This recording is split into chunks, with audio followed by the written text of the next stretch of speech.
jamais venu. Et donc Harry s'est endormi en l'attendant. Et c'est le lendemain, je crois qu'il a appris sa disparition à la radio.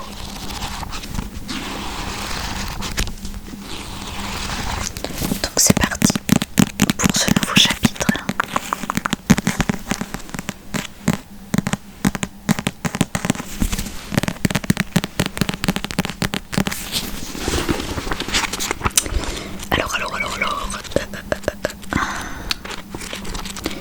Faut que je trouve ce chapitre. Là.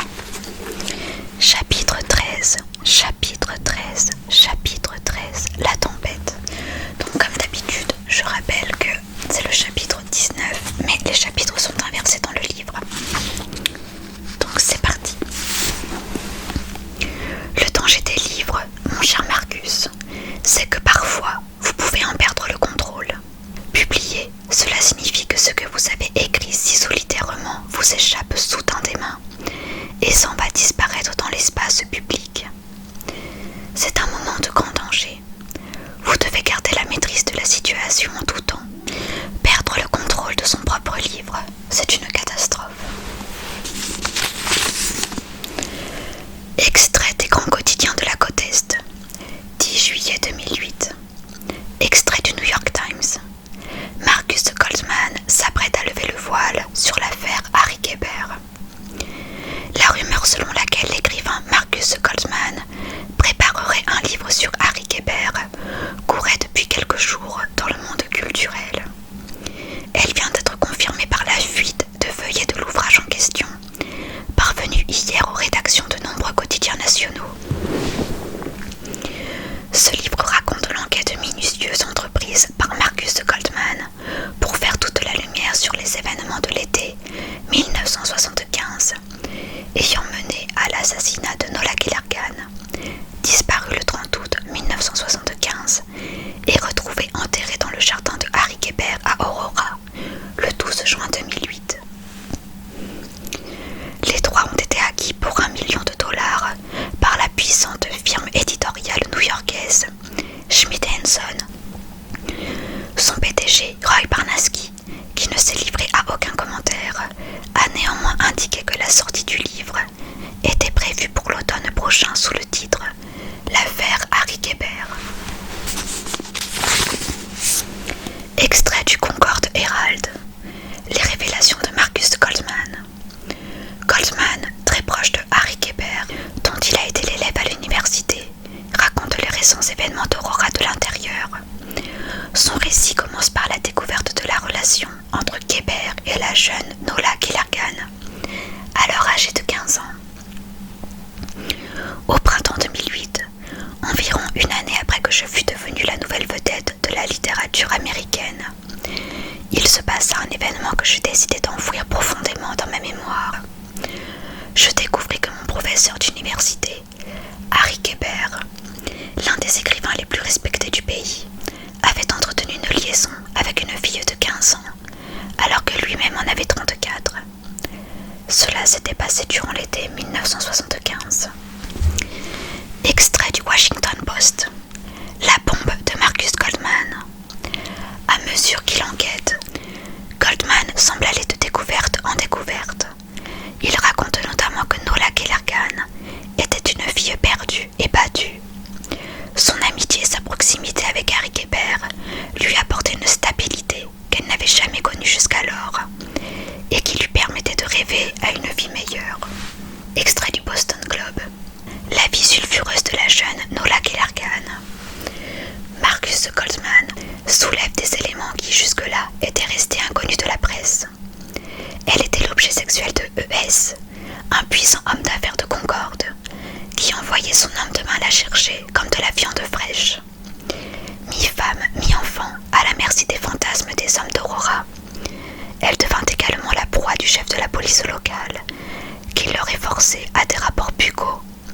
Ce même chef de la police, qui sera chargé de mener les recherches à sa disparition. Et je perdis le contrôle d'un livre qui n'existait même pas. Aux premières heures du matin du jeudi 10 juillet, je découvris les titres aux accrocheurs de la presse. Tous les quotidiens nationaux étalaient à leur une des bribes de ce que j'avais écrit, mais en découpant les phrases, en les arrachant à leur contexte. Mes hypothèses étaient devenues d'odieuses affirmations, mes suppositions des faits avérés et mes réflexions d'un fameux jugement de valeur. On avait démonté mon travail, saccagé mes idées, violé ma pensée. On avait tué Goldman, l'écrivain en rémission qui tentait péniblement de retrouver le chemin des livres. À mesure qu'Aurora se réveillait, les mois gagnaient la ville. Les habitants, médusés, lisaient et relisaient les articles des journaux. Le téléphone de la maison se mit à sonner tous azimuts. Certains mécontents vinrent sonner à ma porte pour obtenir des explications. J'avais le choix entre affronter ou me cacher. Je décidai d'affronter. Sur le coup de 10 heures, j'avalai 2 doubles whisky et je me rendis au Clarks. En passant la porte vitrée de l'établissement, je sentis les regards des habitués s'abattre sur moi, comme autant de poignards. Je m'installai à la table 17, le cœur battant, et Jenny, furieuse, se précipita vers moi pour me dire que j'étais la pire des ordures. Je crus qu'elle allait m'envoyer sa cafetière en pleine figure. « Alors quoi ?» explosa-t-elle. « T'es venue ici juste pour te faire du pognon sur notre dos, juste pour écrire des saloperies sur nous ?» Elle avait des larmes plein les yeux. J'essayais de calmer le jeu. « Jenny, tu sais que ce n'est pas vrai. Ces extraits n'auraient jamais dû être publiés. Mais tu as vraiment écrit ces horreurs. Ces phrases, hors de leur contexte, sont abominables. Mais ces mots, tu les as écrits. Oui, mais il n'y a pas de mais, Marcus. Je t'assure, je ne voulais pas porter préjudice à qui que ce soit. Pas porter de préjudice. Tu veux que je cite ton chef-d'œuvre? Elle déplia un cahier de journal. Regarde, c'est écrit là. Ginny Quinn, la serveuse du Clarks, était amoureuse de Harry depuis le premier jour. C'est comme ça que tu me définis. Comme la serveuse, la souillon de service qui bave d'amour en pensant à Harry. Tu sais que ce n'est pas vrai, mais c'est écrit, nom de Dieu. C'est écrit dans les journaux de tout ce foutu pays. Tout le monde va lire ça. Mes amis, ma famille, mon mari. Jenny hurlait. Les clients observaient la scène en silence. Par souci d'apaisement, je préférais m'en aller et je me rendis à la bibliothèque, espérant trouver en Ernie Pincas un allié à même de comprendre la catastrophe des mots mal employés. Mais lui non plus n'avait pas spécialement envie de me voir. « Tiens, voilà le grand Goldman, dit-il en m'apercevant. Tu viens chercher d'autres horreurs à écrire sur cette ville. » Je suis horrifié par cette fuite, Ernie. Horrifié, arrête ton cinéma. Tout le monde parle de ton bouquin. Journaux, internet, télévision, on ne parle plus que de toi. Tu devrais être content. En tout cas, j'espère que tu as bien pu profiter de toutes les informations que je t'ai fournies. Marcus Goldman, le dieu tout-puissant d'Aurora. Marcus qui débarque ici et qui me dit « J'ai besoin de savoir ci, j'ai besoin de savoir ça. » Jamais de merci. Comme si tout était normal.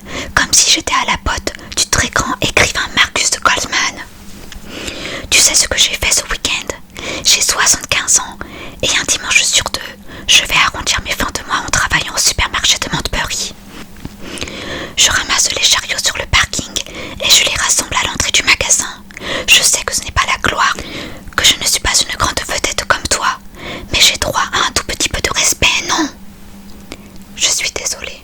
Désolée, mais tu n'es pas désolée du tout. Tu ne savais pas parce que tu ne t'es jamais intéressé, Marc. Tu ne t'es jamais intéressé à personne à Aurora.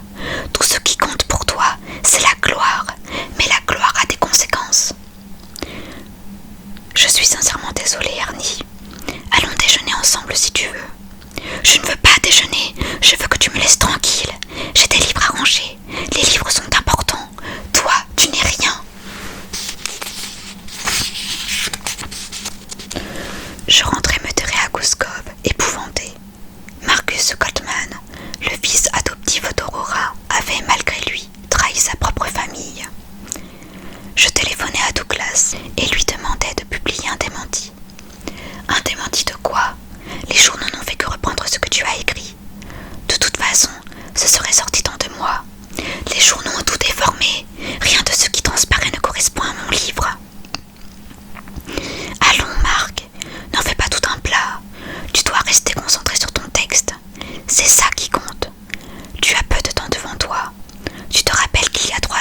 s'est vu à Boston et que tu as signé un contrat d'1 million de dollars pour écrire un livre en 7 semaines.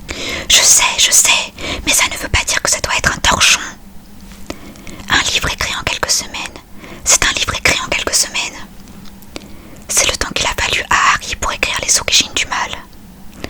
Harry, c'est Harry, si tu vois ce que je veux dire. Non, je ne vois pas. C'est un très grand écrivain. Merci beaucoup. Et moi alors? Tu sais que ce n'est pas ce que je voulais dire. Toi, tu es un écrivain, disons, moderne. Tu plais parce que tu es jeune et dynamique et branché. Tu es un écrivain branché, voilà. Les gens n'attendent pas de toi que tu obtiennes le prix Pulitzer.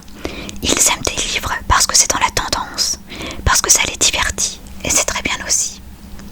Alors c'est vraiment ce que tu penses, que je suis un écrivain divertissant. Ne déforme pas ce que je dis, Marc, mais t'es conscient que ton public a eu un faible pour toi parce que t'es beau garçon. Beau garçon, mais c'est de pire en pire. Enfin, Marc, tu vois où je veux en venir. Tu véhicules une certaine image. Comme je te le dis, t'es dans la tendance. Tout le monde t'aime bien. T'es à la fois le bon copain, l'amant mystérieux, le gendre idéal. C'est pour ça que l'affaire Harry Kéber connaîtra un immense succès. C'est fou, ton livre n'existe pas et il s'arrache déjà. De toute ma carrière, je n'ai jamais rien vu de pareil. L'affaire Harry Kéber. C'est le titre du livre. Comment ça, le titre du livre? C'est toi qui as écrit ça sur tes feuillets. C'était un titre provisoire, je l'ai précisé en tête. Titre provisoire, provisoire. Tu sais, c'est un adjectif qui signifie que quelque chose n'est pas définitif. Barneski ne t'a pas prévenu. Le département marketing a jugé que c'était le titre parfait. Ils ont décidé ça hier soir. Réunion d'urgence à cause des fuites. Ils ont jugé qu'il valait mieux utiliser la fuite comme outil marketing. Et ils ont lancé la campagne du livre ce matin. Je pensais que tu savais. Va voir sur internet. Tu pensais que je savais. Mais merde, Doug, t'es mon agent. Tu ne dois pas penser, tu dois agir. Tu dois t'assurer que je suis au courant de tout ce qui se passe autour de mon bouquin, bon sang. Je raccrochais furieux et je me ruais sur mon ordinateur. La première page du site de Schmidt & Son était consacrée au livre. Il y avait une grande photo de moi en couleur et des images d'Aurora en noir et blanc qui illustraient le texte suivant. L'affaire Harry Kéber, le récit de Marcus Goldman sur la disparition de Nola Gillargan, à paraître cet automne. Commandez-le dès à présent. À 14h ce même jour devait se tenir l'audience convoquée par le bureau du procureur suite aux résultats de l'expertise graphologique. Les journalistes avaient pris d'assaut les marches du palais de justice de Concorde, tandis que sur les chaînes de télévision qui couvraient l'événement en direct, les commentateurs reprenaient à leur compte les révélations publiées par la presse. On parlait à présent d'un éventuel abandon des poursuites. C'était un juteux scandale. 1 heure avant l'audience, je téléphonais à Ross pour lui dire que je ne viendrais pas au tribunal. « Vous vous cachez, Marcus ?» me lança-t-il. « Allons, ne jouez pas les timorés. Ce livre, c'est une bénédiction pour tout le monde.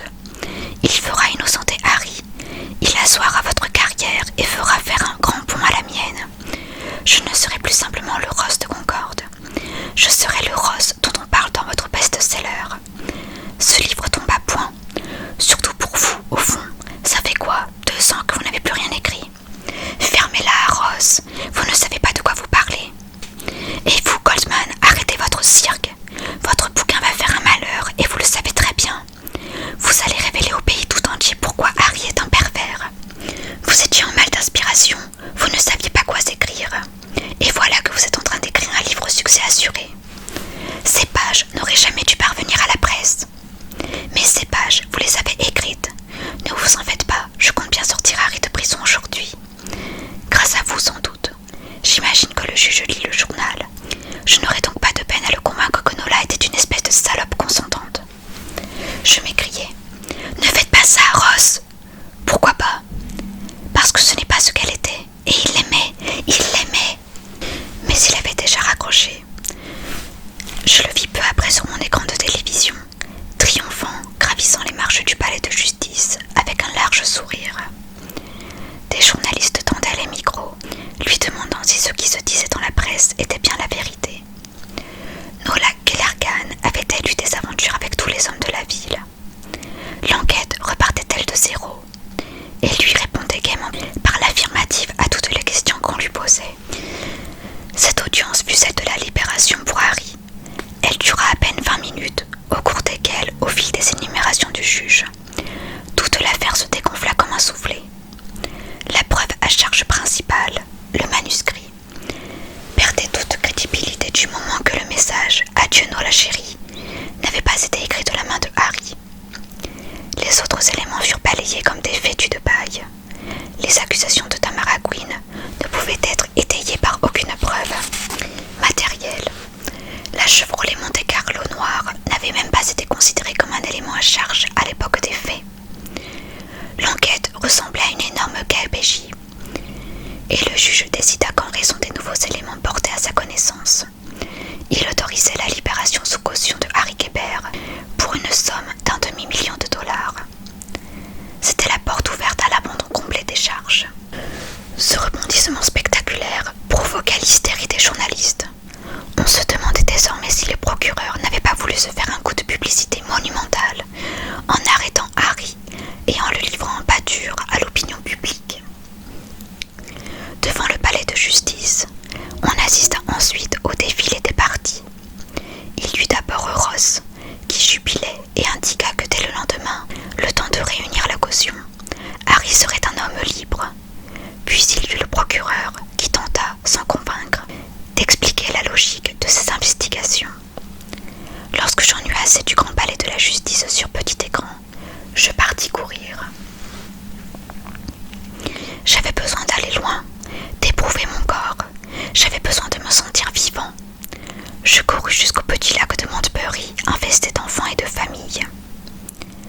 Sur le chemin du retour, alors que j'avais presque regagné Gouskov, je me vis dépasser par un camion de pompiers, immédiatement suivi par un autre et par une voiture de police. C'est alors que je vis cette fumée âcre et épaisse qui jaillissait au-dessus des pins, et je compris aussitôt. La maison brûlait. L'incendiaire était venu mettre ses menaces à exécution. Je courus comme je n'avais jamais couru, me précipitant pour sauver cette maison d'écrivain que j'avais tant aimée. Les pompiers s'affairaient déjà, mais les flammes, immenses, dévoraient la façade. Tout était en train de brûler. À quelques dizaines de mètres de l'incendie, au bord du chemin, un policier observait de près la carrosserie de ma voiture, sur laquelle avait été inscrit à la peinture rouge « Brûle, Gottman, brûle !» À 10 heures, le lendemain matin, l'incendie fumait encore. La maison avait été en grande partie détruite. Des experts de la police d'État s'activaient entre les ruines, tandis qu'une équipe de pompiers s'assurait que le foyer ne reprendrait pas. D'après l'intensité des flammes, de l'essence ou un produit accélérant similaire avait été versé sur la marquise. L'incendie s'était immédiatement propagé. La terrasse et le salon avaient été dévastés, de même que la cuisine. Le premier étage avait été relativement épargné par les flammes, mais la fumée et surtout l'eau utilisée par les pompiers avaient commis des dégâts irréversibles. J'étais comme un fantôme, encore en vêtements de sport, assis dans l'herbe à contempler les ruines. J'avais passé la nuit là. À mes pieds, un sac intact que les pompiers avaient extrait de ma chambre. À l'intérieur étaient quelques vêtements et mon ordinateur. J'entendis une voiture arriver et une rumeur bruissait parmi les badauds derrière moi. C'était Harry, il venait d'être libéré. J'avais prévenu Ross et je savais qu'il l'avait informé du drame. Il fit quelques pas jusqu'à moi en silence, puis il s'assit dans l'herbe et me dit simplement « Qu'est-ce qui vous a pris, Marcus ?»« Je ne sais pas quoi vous dire, Harry. Ne dites rien, regardez ce que vous avez fait, pas besoin de mots. »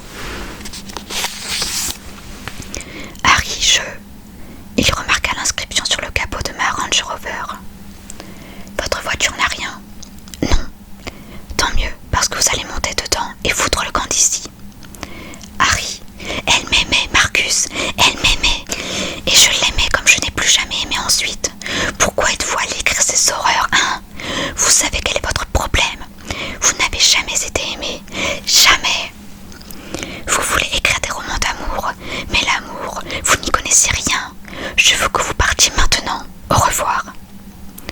Je n'ai jamais décrit ni même imaginé Nola tel que la presse l'affirme. Ils ont volé le sens de mes mots, Harry. Mais qu'est-ce qui vous a pris de laisser Barnaski envoyer ce torchon à toute la presse nationale? C'était un vol. Il éclata d'un rire cynique. Un vol? Ne me dites pas que vous êtes suffisamment naïf pour croire aux salades que Barnaski vous sert. Je peux vous assurer qu'il a lui-même copié et envoyé vos foutues pages à travers tout le pays. Quoi? Mais... Il me coupa la parole. Marcus, je crois que j'aurais préféré ne jamais vous rencontrer. Partez maintenant. Vous êtes sur ma propriété et vous n'y êtes plus le bienvenu. Il y eut un long silence. Les pompiers et les policiers nous regardaient. J'attrapai mon sac, je montai dans ma voiture et je partis. Je téléphonai immédiatement à Barnaski. « Heureux de vous entendre, Goldman, me dit-il. Je viens d'apprendre pour la maison de Kébert. C'est sur toutes les chaînes infos. Content de savoir que vous n'avez pas de mal. Je ne peux pas vous parler longtemps. J'ai un rendez-vous avec des dirigeants de la Warner Bros. Des scénaristes sont déjà sur les rangs pour écrire un film sur l'affaire à partir de vos premières pages. Ils sont enchantés. Je pense qu'on pourra leur vendre les droits pour une petite fortune. » Je l'interrompis. « Il n'y aura pas de bouquin, Roy. Qu'est-ce que vous me racontez? C'est vous, hein? C'est vous qui avez envoyé mes feuillets à la presse. Vous avez tout foutu en l'air. Vous faites de la girouette, Goldman. Pire, vous faites de la diva. Et ça ne me plaît pas du tout. Vous faites votre grand spectacle de détective et soudain, pris d'une lubie, vous arrêtez tout. Vous savez quoi? Je vais mettre ça sur le compte de votre nuit éprouvante et oubliez ce coup de téléphone. Pas de livre, non mais pour qui vous prenez-vous, Goldman? Pour un véritable écrivain, écrire, c'est être libre. Il se força à rire. Qui vous a mis ces sornettes en tête? Vous êtes esclave de votre carrière, de vos idées, de vos succès. Vous êtes esclave de votre condition. Écrire, c'est être dépendant de ceux qui vous lisent ou ne vous lisent pas. La liberté, c'est de la foutue connerie. Personne n'est libre. J'ai une partie de votre liberté dans les mains, de même que les actionnaires de la compagnie ont une partie de la mienne dans les leurs.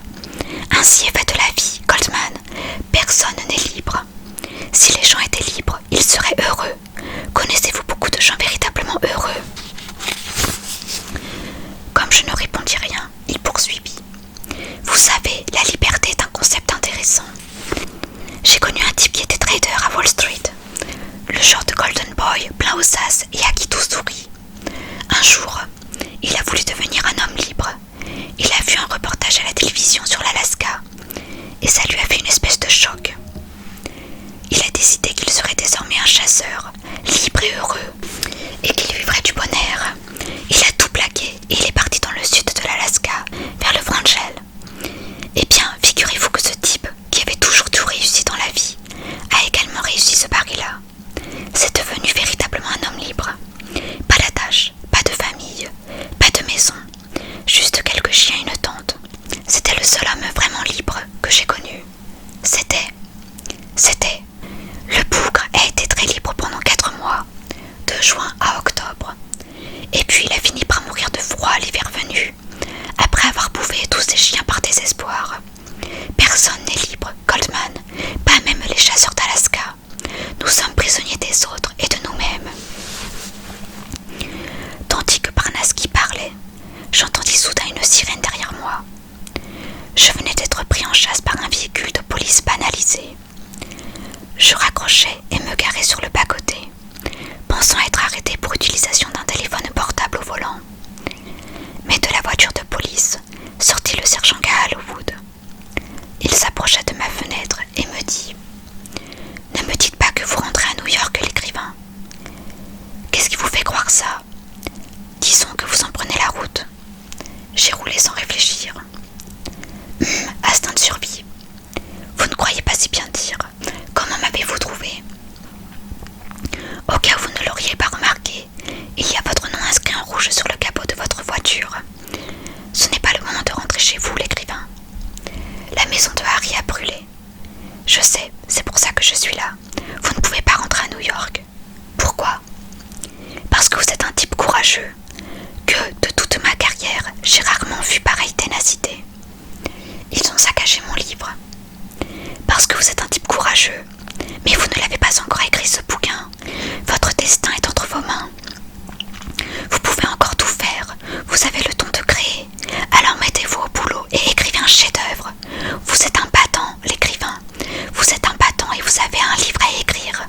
Vous avez des choses à dire. Et puis, si je peux me permettre, vous m'avez aussi mis dans la merde jusqu'au cou. Le procureur est sur la sellette et moi avec. C'est moi qui lui ai dit qu'il fallait arrêter Harry rapidement. Je pensais que 33 ans après les faits, une arrestation surprise aurait raison de son aplomb. Je me suis plantée comme un débutant. Et puis vous avez débarqué avec vos chaussures vernies qui valent un mois de mon salaire.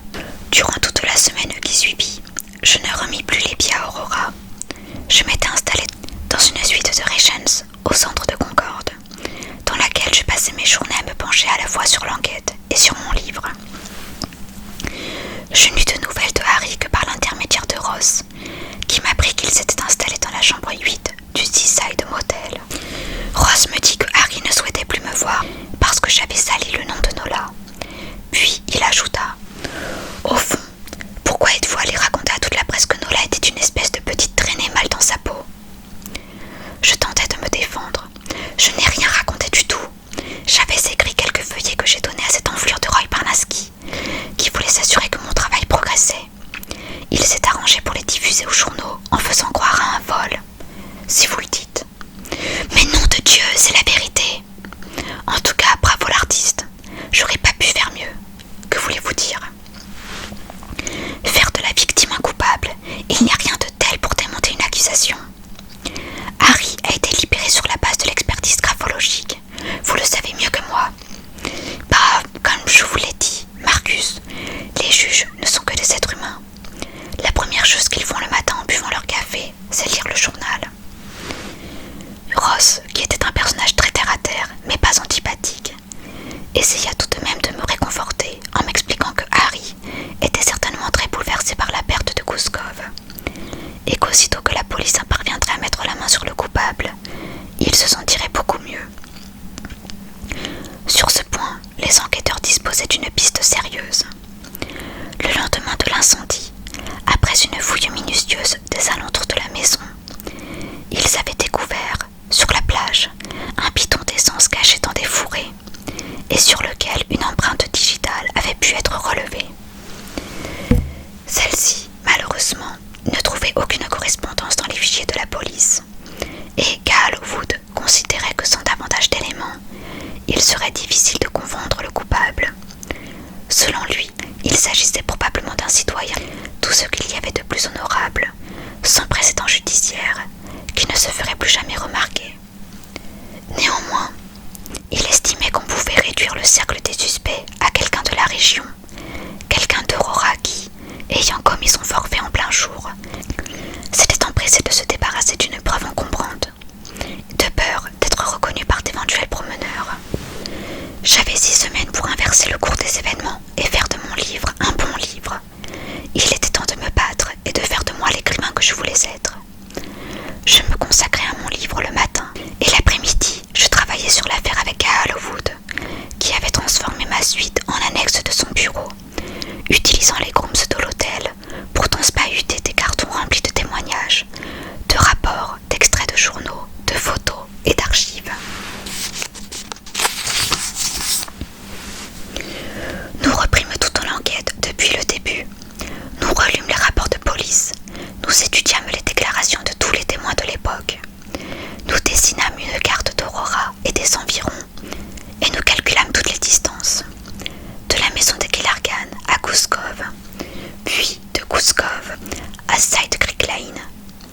Cal Wood se rendit sur place pour vérifier tous les temps de trajet, à pied et en voiture, et il vérifia même les temps d'intervention de la police locale à l'époque des faits, qui s'avérèrent très rapides.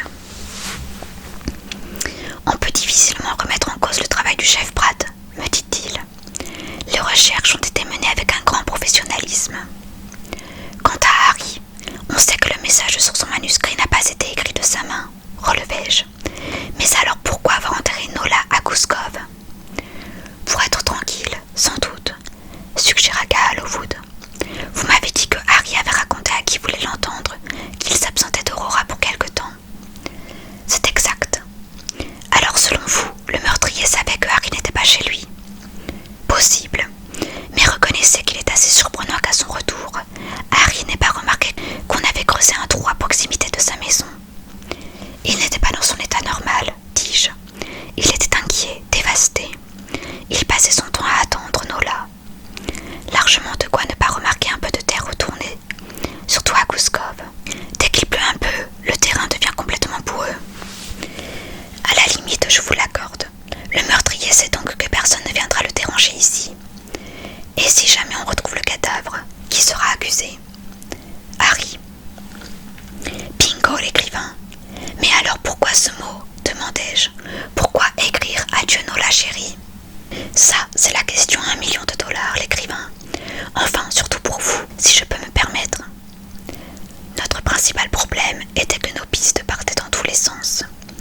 Plusieurs questions importantes restaient en suspens, et qu'à Lowood les écrivit sur d'immenses feuilles de papier. Elijah Stern, pourquoi paie-t-il Nola pour la faire peindre? Quel mobile de la tuer? Luther Caleb, pourquoi peint-il Nola? Pourquoi rôde-t-il à Aurora? Quel mobile de tuer Nola? David et Louisa Clergan, ont-ils battu leur fille trop fort? Pourquoi cache-t-il la tentative de suicide de Nola et sa fugue d'une semaine? Harry Kéber, coupable. Chef Garrett Pratt, pourquoi Nola a-t-elle eu une relation avec lui? Mobile, a-t-elle menacé de parler? Tamara Quinn affirme que le feuillet volé à Harry a disparu. Qui s'en est emparé dans le coffre du Clarks? Qui a écrit les lettres anonymes à Harry? Qui sait depuis 33 ans et n'a jamais rien dit? Qui a mis le feu à Gouskov? Qui n'a pas intérêt à ce que l'enquête soit bouclée? Le soir où Gaal Lowood punisa ses panneaux contre un mur de ma suite, il poussa un long soupir plein de désespoir. Plus on avance et moins j'y vois clair, me dit-il. Je crois qu'il y a un élément central qui relie ces champs et ces événements entre eux. Voilà la clé de l'enquête. Si nous trouvons le lien, nous tenons le coupable. Il s'effondra dans un fauteuil. Il était 19h et il n'avait plus l'énergie de réfléchir. Comme tous les jours précédents à la même heure, je me préparais à partir pour continuer ce que j'avais entrepris de faire, me remettre à la boxe. Je m'étais trouvé une salle à 1/4 d'heure de voiture et j'avais décidé de faire mon grand retour sur les rings. J'y étais déjà allé tous les soirs depuis mon arrivée au Regents, après que le concierge de l'hôtel m'avait recommandé ce club où lui-même pratiquait. « Où allez-vous comme ça ?» me demanda Gaal Lowood. « Boxer, vous voulez venir ?»« Sûrement pas. » Je jetai mes affaires dans un sac et je le saluai. « Restez tant que vous voulez, sergent. Claquez simplement la porte derrière vous. »« Oh, ne vous inquiétez pas, je me suis fait faire un passe de la chambre. Vous allez vraiment boxer ?»« Oui. » Il eut une hésitation, puis, lorsque je passai le seuil de la porte, je l'entendis m'appeler. « Attendez-moi, l'écrivain, je vous accompagne finalement. » « Qu'est-ce qui vous a fait changer d'avis ?»« La tentation de vous tabasser. Pourquoi aimez-vous dans la boxe, l'écrivain ?»« C'est une longue histoire, sergent. » Le jeudi 17 juillet, nous rendîmes visite à Neil Roddick, le capitaine de police qui avait co-dirigé l'enquête avec le chef Pratt en 1975. Il avait aujourd'hui 85 ans et vivait sur une chaise roulante, dans une maison pour vieillards du bord de l'océan. Il avait encore en mémoire les sinistres recherches de Nola. Il disait que c'était l'affaire de sa vie. Cette gamine qui disparaît, c'était complètement fou, s'exclama-t-il. Une femme l'avait vue sortir de la forêt en sang. Le temps d'appeler la police, la gamine avait disparu pour toujours. Le plus étonnant à mes yeux, c'est cette histoire de musique que faisait jouer le père Kellergan. Ça m'a toujours tracassé. Et puis, je me suis toujours demandé comment on pouvait ne pas remarquer que sa fille avait été enlevée. Donc, pour vous, c'était un enlèvement ? Demanda Gaal Lowood. Difficile à dire. Manque de preuves. Est-ce que la petite aurait pu aller se promener dehors et se faire ramasser par un maniaque dans sa camionnette ? Oui, bien sûr. Et est-ce que par hasard, vous vous rappelez le temps qu'il faisait au moment des recherches ?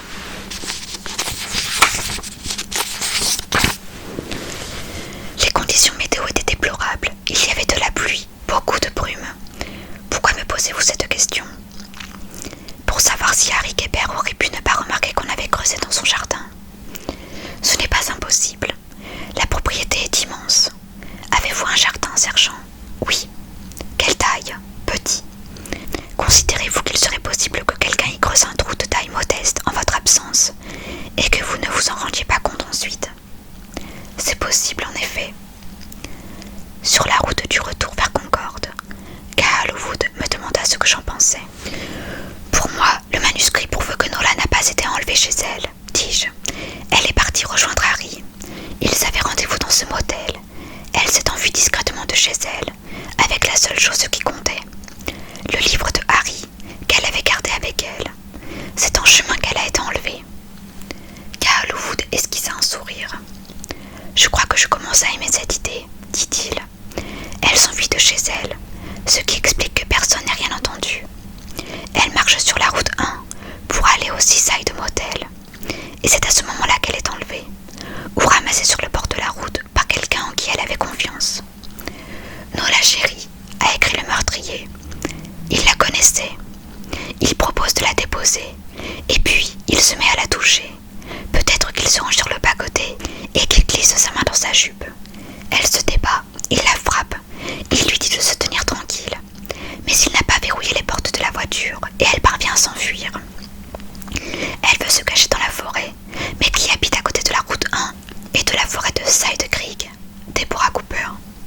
Exact. L'agresseur poursuit Nola, laissant sa voiture sur le bord de la route. Deborah Cooper les voit et appelle la police. Pendant ce temps, l'agresseur rattrape Nola à l'endroit où l'on a retrouvé le sang et les cheveux. Elle se défend, il la bat sévèrement, peut-être même abuse-t-il d'elle. Mais voilà que la police arrive.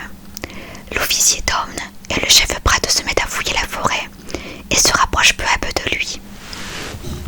Il traîne alors Nola dans les profondeurs de la forêt, mais elle parvient à lui échapper et à rejoindre la maison de Deborah Cooper, où elle se réfugie. Domne et Pratt, eux, poursuivent leur fouille de la forêt. Ils sont déjà trop loin pour se rendre compte de quoi que ce soit. Deborah Cooper recueille Nola dans sa cuisine et s'empresse d'aller au salon pour téléphoner à la police. Lorsqu'elle revient, l'agresseur est là. Il a pénétré dans sa maison pour récupérer Nola. Il abat Cooper d'une balle en plein cœur et emmène Nola avec lui. Il la traîne jusqu'à sa voiture, la jette dans son coffre. Elle est peut-être toujours vivante, mais probablement inconsciente. Elle a perdu énormément de sang. C'est à ce moment qu'il croise la voiture de l'adjoint du shérif. Une course-poursuite s'engage. Après avoir réussi à semer la police, il se terre à Goose Cove. Il sait que l'endroit est désert, que personne ne viendra le déranger ici. Les policiers le cherchent plus haut, sur la route de Montbury. Il laisse sa voiture à Goose Cove, avec Nola dedans. Peut-être même qu'il la cache dans le garage. Puis il descend sur la plage, et il retourne à pied à Aurora. Oui, je suis certain que notre homme habite Aurora. Il connaît les routes, il connaît la forêt, il sait que Harry est absent. Il sait tout. Il rentre chez lui sans que personne ne le remarque.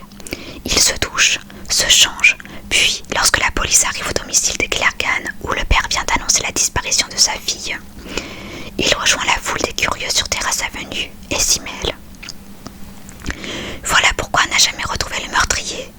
Parce que, quand tout le monde le cherchait autour d'Aurora, il était au milieu de toute l'agitation, au cœur d'Aurora.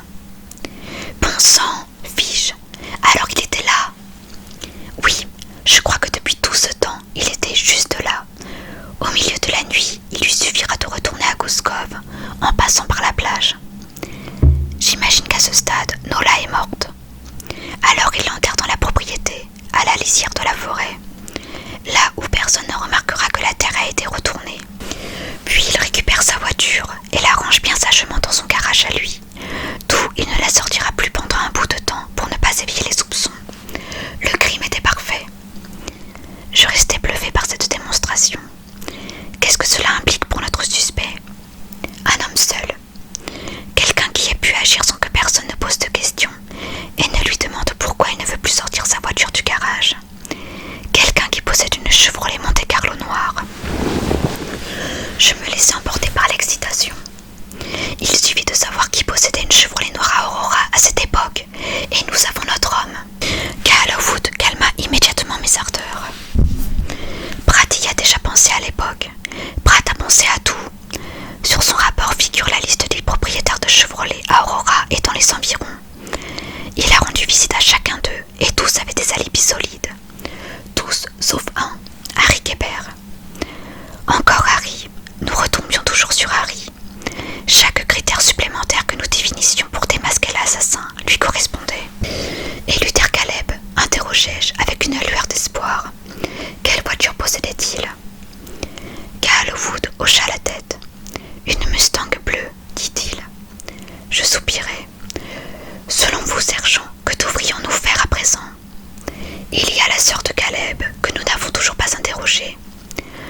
tous environs de 21h30.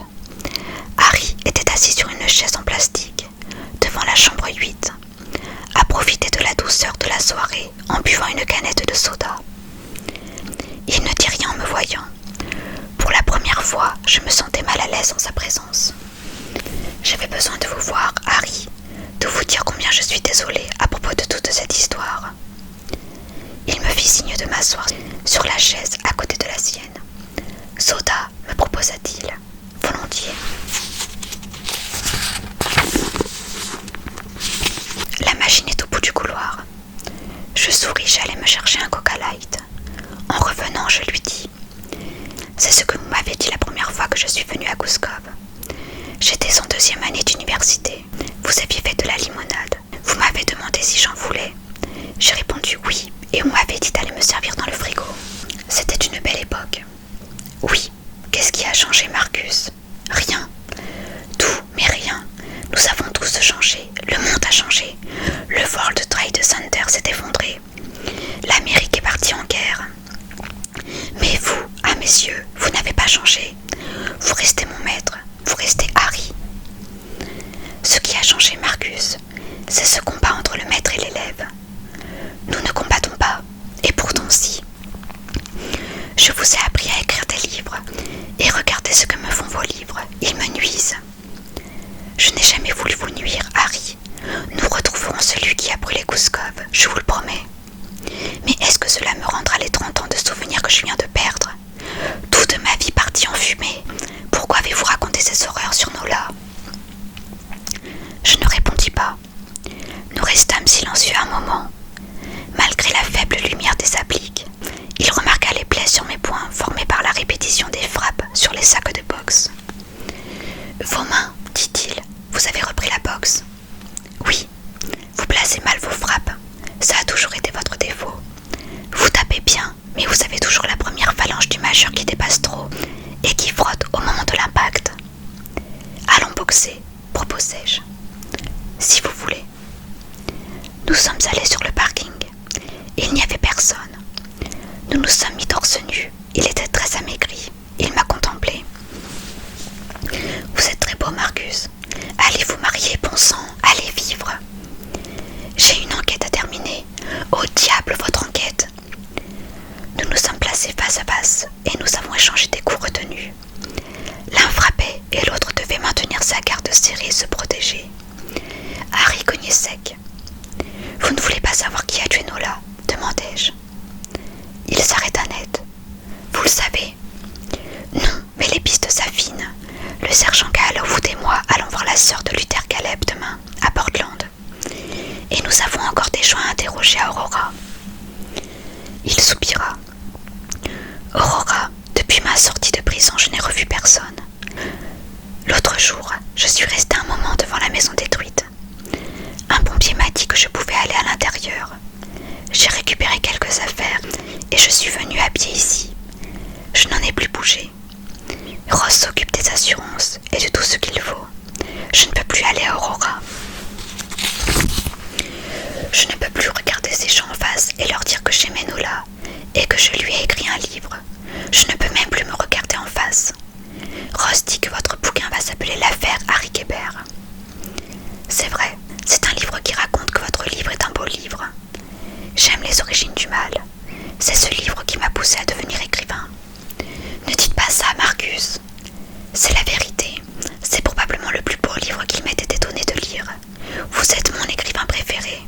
Pour l'amour de Dieu, taisez-vous. Je veux écrire un livre pour défendre le vôtre, Harry. Quand j'ai appris que vous l'aviez écrit pour Nola, j'ai d'abord été choquée, c'est vrai. Et puis je l'ai relu. C'est un livre magnifique. Vous y dites tout, surtout à la fin.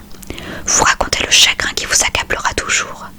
Je ne peux pas laisser les gens salir ce livre, parce que ce livre m'a fait... Vous savez, cet épisode de la limonade, lors de ma première visite chez vous, lorsque j'ai ouvert ce frigo vide, j'ai compris votre solitude. Et ce jour-là, j'ai réalisé, Les origines du mal, c'est un livre de solitude. Vous avez écrit la solitude d'une manière spectaculaire. Vous êtes un immense écrivain. Arrêtez, Marcus.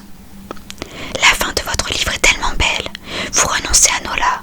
Elle a disparu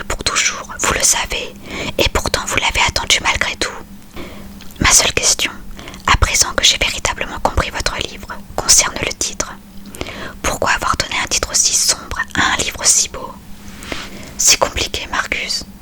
Mais je suis là pour comprendre. C'est trop compliqué. Nous nous dévisageâmes face à face en position de garde, comme deux guerriers. Il finit par dire « Je ne sais pas si je pourrais vous pardonner, Marcus. » « Me pardonner? Mais je reconstruirai Gouskov, je paierai tout. Avec l'argent du livre, nous vous reconstruirons une maison. Vous ne pouvez pas apporter notre amitié comme ça. » Il se mit à pleurer. « Vous ne comprenez pas, Marcus. Ce n'est pas à cause de vous. Rien n'est de votre faute.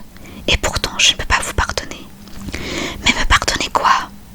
Je ne peux pas vous dire. Vous ne comprendriez pas. » « Mais enfin, Harry, pourquoi toute cette devinette? Que se passe-t-il, bon sang ?» Du revers de la main, il essuya les larmes de son visage. « Vous vous souvenez de mon conseil? Demanda-t-il. Lorsque vous étiez mon étudiant, je vous ai dit un jour, n'écrivez jamais un livre si vous n'en connaissez pas la fin. Oui, je m'en souviens bien. Je m'en souviendrai toujours. La fin de votre livre, comment est-elle? C'est une belle fin. Mais elle meurt à la fin. Non, le livre ne se termine pas avec la mort de l'héroïne. Il se passe encore de belles choses après. Quoi donc? L'homme qui l'a attendu pendant plus de 30 ans se remet à vivre. Extrait Les origines du mal. Dernière page. Lorsqu'il comprit que rien ne serait jamais possible et que les espoirs n'étaient que des mensonges, il lui écrivit pour la dernière fois.